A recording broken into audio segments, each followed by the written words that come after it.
Hi everyone, आज हम आपको डेली टाइम फ्रेम में किस तरीके से सेटअप बनता है इनके बारे में बात करने वाले हैं। किस तरीके से चार्ट को एनालाइज करेंगे अगले दिन के लेवल्स को फाइंड करने के लिए। डेली टाइम फ्रेम का स्ट्रक्चर क्या कहता है, डेली टाइम फ्रेम के जोन्स को रिफाइन करके 15 मिनट में और फिर 1 मिनट में कैसे एंट्री प्लान करेंगे, इन सब के बारे में आज बहुत ही सिंपलेस्ट वर्ड्स में आपके साथ बात करने वाले हैं। तो कहीं मत जाना, बहुत ही कम टाइम में आपको बहुत कुछ सिखा जाएंगे। फर्स्ट टाइम आए हो चैनल पे तो सब्सक्राइब कर लेना। मैंने ऑलरेडी बहुत क्वालिटी वाले लेक्चर्स अपलोड करके रखे हैं, अगर आपने नहीं देखी है तो देख लीजिएगा। इतने वैल्यूएबल लेक्चर्स फ्री में अवेलेबल हैं, जिसने अगर फ्री वाले ही सारे लेक्चर्स देख लिया ना, वो बहुतों से बहुत आगे निकल जाएगा। और जिसने मेंटरशिप के लेक्चर्स देख लिए उसके तो फिर क्या ही कहने हैं। उसे तो चार्ट दिखने लग जाता है, चार्ट के हर एक मूवमेंट को वो समझता है कि किसके नीचे क्लोजिंग से पुलबैक आता है, किसके ऊपर क्लोजिंग से प्राइस ऊपर मूव करता है। ये सारी चीजें मेंटरशिप के लेक्चर्स में अपलोडेड है। एक एक कैंडल्स को खोल के एक एक स्ट्रक्चर, एक एक टाइम फ्रेम के स्ट्रक्चर को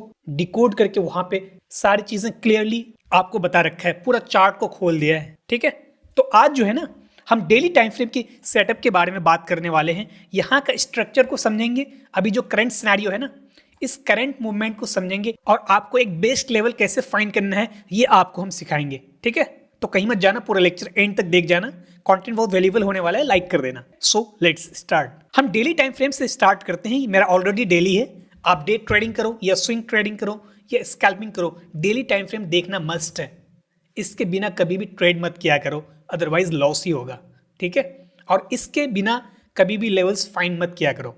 अब समझो, मैं इस करंट सिनेरियो को अभी समझाता हूं आपको। ये जो पूरा बैक का डेटा है ना, इसके बारे में तो आपको आइडिया होगा ना, क्योंकि मैंने पिछले सारे लेक्चर्स में इसको समझाया हुआ है। ठीक है, बट मैं एक ओवरव्यू दे देता हूं आपको, फिर मैं इस करंट सिनेरियो पे बात करूंगा कि यहां से क्या प्राइस अब पुल बैक लेने लगेगा, क्योंकि ये हाई तोड़ चुका है।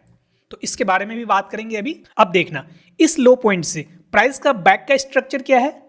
प्राइस जो है ना आपका कुछ इस तरीके से नीचे गिर रहा था। ठीक है,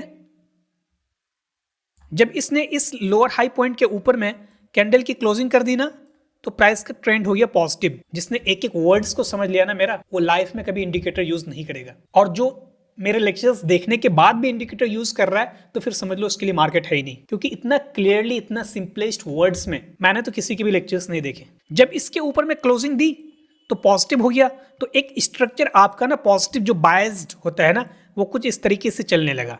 ये एक पॉजिटिव बायस्ड है। ठीक है, ये हाईएस्ट पॉइंट लगाया।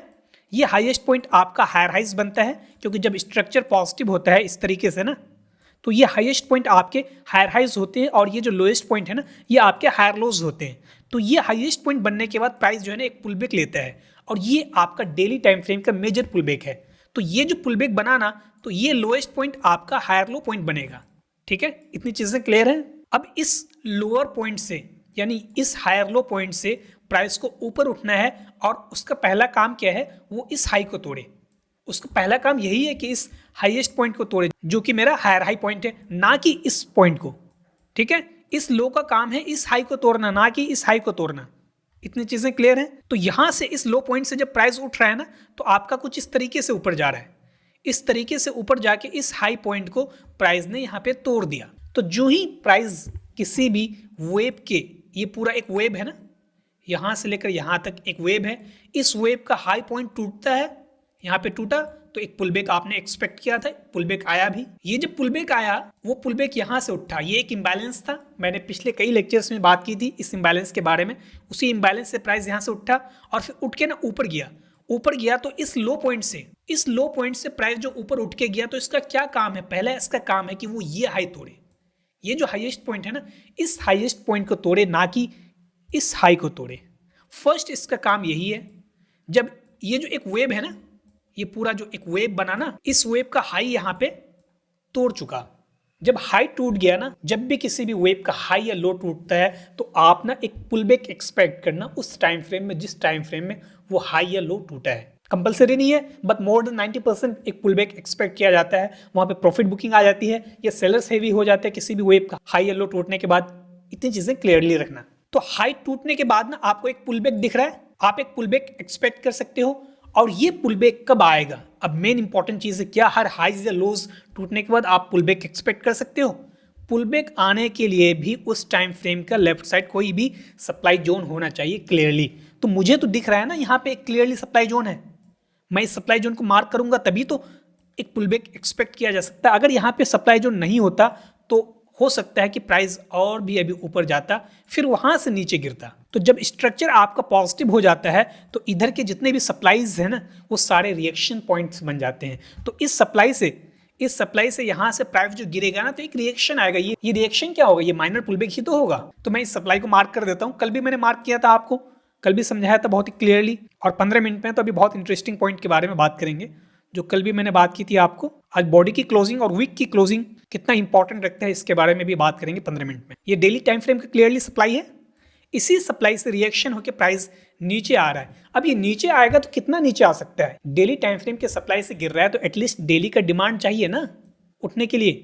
तो यहाँ अगर मैं देखूँ ना डेली का डिमांड, तो मेरा डेली का डिमांड देखो कौन सा है।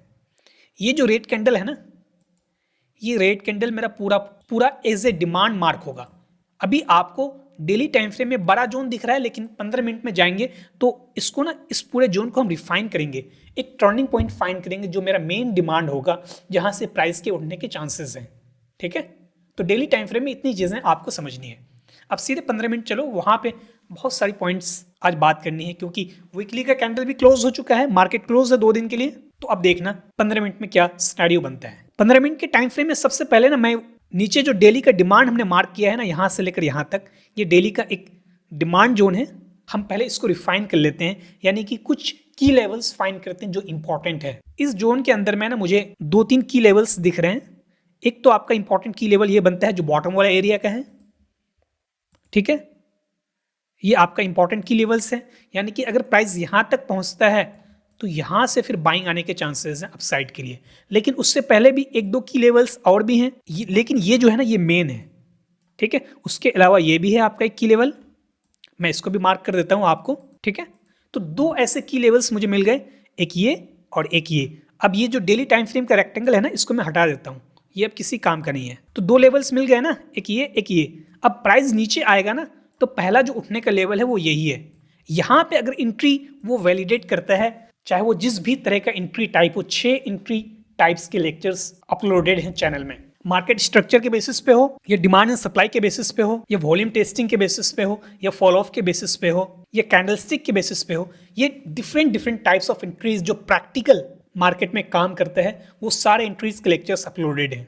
ठीक है, तो यहाँ पे देखना है आपको क्या बाइंग का एंट्री पैटर्न सेटअप बनता है। अगर यहाँ पे नहीं बनता है तो फिर ये आपका एक मेन एरिया है जहां से प्राइस को ऊपर उठना चाहिए।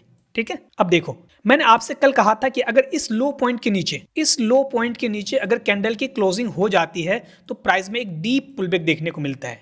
लेकिन यहां अब देखना आप, क्या यहां पे क्लोजिंग हुई है? क्या इस लो पॉइंट के नीचे कैंडल की क्लोजिंग तो नहीं हुई है। फर्स्ट टाइम इसने क्लोजिंग नहीं दी, सिर्फ विक से ब्रेक किया। ठीक है, विक से ब्रेक किया और ऊपर का यही सप्लाई लेके प्राइस में फिर एक डाउन साइड का मूवमेंट आया।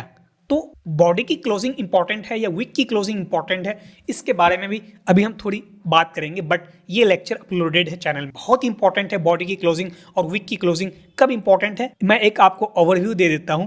देखो, इस लो पॉइंट के नीचे अगर बॉडी की क्लोजिंग होती है, अगर ये लो पॉइंट ट्रेंड के चेंज होने का मेन सोर्स है, मान लो कि अगर इस लो पॉइंट के नीचे कैंडल की क्लोजिंग होगी तो ट्रेंड चेंज हो जाएगा। तो ट्रेंड चेंज होने के लिए बॉडी की क्लोजिंग चाहिए ही चाहिए। बिना बॉडी के क्लोजिंग के आप ट्रेंड को चेंज नहीं मानोगे। लेकिन अगर पुलबैक एक्सपेक्ट करते हो, क्योंकि ये लो पॉइंट तो आपका वो लो पॉइंट था जो ट्रेंड चेंज नहीं करता है। आपका ट्रेंड क्या है? पॉजिटिव है, अप ट्रेंड है, और आपका मेन पॉइंट कौन सा है? ये पॉइंट है। इस पॉइंट के नीचे अगर बॉडी की क्लोजिंग हो जाएगी तो ट्रेंड चेंज हो जाएगा। लेकिन अगर इसी लो पॉइंट के नीचे सिर्फ कैंडल ऊपर बने और विक से ब्रेक करे तो ये ट्रेंड चेंज नहीं कहलाएगा। बट ये जो लो पॉइंट है ना, इस लो पॉइंट के नीचे अगर विक से भी ब्रेक कर देना तो ये आपके पुलबैक को कंफर्म करता है कि प्राइस जो है ना एक पुलबैक एक्सपेक्ट किया जा सकता है। इसके बारे में बहुत डिटेल में बॉडी की क्लोजिंग या विक की क्लोजिंग इंपॉर्टेंट है। मार्केट स्ट्रक्चर जो लेक्चर 4 है ना चैनल का, उस पर हमने बहुत डिटेल में बात किया है। तो जब इसने इस लो पॉइंट को यहाँ पे तोड़ा ना, एक पुलबैक एक्सपेक्ट किया जा सकता था और इसी सप्लाई जोन से प्राइस में नीचे का मूवमेंट आया है। तो अब जो प्राइस नीचे आएगा ना तो कहाँ से उठेगा? 2 लेवल्स मैंने मार्क कर दिए हैं, एक लेवल ये है, एक लेवल ये है आपका। ठीक है, अगर मान लो डायरेक्टली प्राइस यहाँ पे नहीं आता है, प्राइस थोड़ा ऊपर जाता है और अगर इस सप्लाई तक पहुंच गया ना, इस सप्लाई तक अगर प्राइस पहुंच गया और इस सप्लाई में जाके एंट्री वैलिडेट करता है सेल साइड का, तो आप अपना सेल साइड का एंट्री प्लान कर सकते हो। कहां तक के लिए? इस टारगेट के लिए। ये जो लेवल है ना, इससे पहले ऊपर कोई भी लेवल नहीं है। ये एक लेवल था जो कि यहाँ पे टेस्ट हो चुका है। अब मेरा यही एक मेन लेवल है, उसके बाद तो ये सबसे इंपॉर्टेंट लेवल है। ठीक है, तो ये सारे सिनेरियोज आपको ध्यान में रखने हैं। अब 1 मिनट में चलो, क्या 1 मिनट में कुछ दिख रहा है क्या? अब देखो, मैंने 15 मिनट का वो जो सप्लाई एरिया आपको बताया ना, ये ध्यान रखना, ये वाला यहां तक कब पहुंचेगा? जब 1 मिनट में आपको स्ट्रक्चर समझा रहा हूं। देखो 1 मिनट में प्राइस नीचे गिरा है कुछ इस तरीके से, ठीक है, तो 1 मिनट में प्राइस ऊपर जाके अगर इस हाई पॉइंट के ऊपर में कैंडल की क्लोजिंग करता है ना, तो फिर 15 मिनट का ये जो सप्लाई हमने ऊपर आपको दिखाया था, इस सप्लाई तक प्राइस पहुंच जाएगा। फिर यहां से आपको देखना है क्या कोई सेल साइड का एंट्री सेटअप बनता है। अगर एंट्री कंफर्म करता है तो फिर आप सेल साइड का एंट्री प्लान करोगे यहाँ से नीचे आने के लिए, और आपका मिनिमम टारगेट तो ये लो पॉइंट होगा। अदरवाइज हमने 15 मिनट का जो ये फर्स्ट लेवल निकाला है ना, ये आपका टारगेट पॉइंट बन सकता है। तो डेली टाइम फ्रेम का कॉरिलेशन 15 मिनट के साथ फिर 1 मिनट के साथ कैसे मिक्स करना है, ये सारी चीज़ें आपको क्लियरली हमने समझा दी। आपको एक बार में लेक्चर समझ नहीं आ रहा, आप इसको बार बार देखो। एक बार आपको समझ आ गया ना, फिर आप भी याद रखोगे कि किस बंदे से मैंने सीखी ये चीज़ें। ठीक है, आप हमेशा याद रख लोगे फिर मुझे, क्योंकि इतनी चीज़ें इतनी डीपली आपको ना पूरे यूट्यूब उठा के ढूंढ लेना, कहीं नहीं मिलेगा। और इतनी क्लियरली सारी चीज़ों को बता रहा हो कोई भी, मैंने तो नहीं देखा है एक भी लेक्चर यूट्यूब में। मैंने तो बहुत खंगाले हैं अपने लर्निंग पीरियड में, कभी नहीं देखा मैंने इस तरीके से कोई बताया हो सारी चीज़ें। लोग बताते हैं, आधी चीज़ें छुपा लेते हैं, आधी चीज़ें डिलीवर करते हैं, बट मैंने यहाँ पे ना हर एक चीज़ें आपको ईमानदारी से बताई है। आप इस पर प्रैक्टिस किया करो, कोई डाउट्स हो पूछ लिया करो कमेंट सेक्शन में ही। कोशिश करो कि 1 आवर के अंदर ही पूछा करो, ताकि लेक्चर डिलीवर होने के बाद 1 आवर तक मैं बैठता हूँ यहाँ पे, ठीक है, आपके कमेंट्स का ही रिप्लाई करने के लिए। आई होप आपको क्लियरली समझ आई होगी। लाइक नहीं किया तो कर देना, और तक भी शेयर करना। See you in the next one.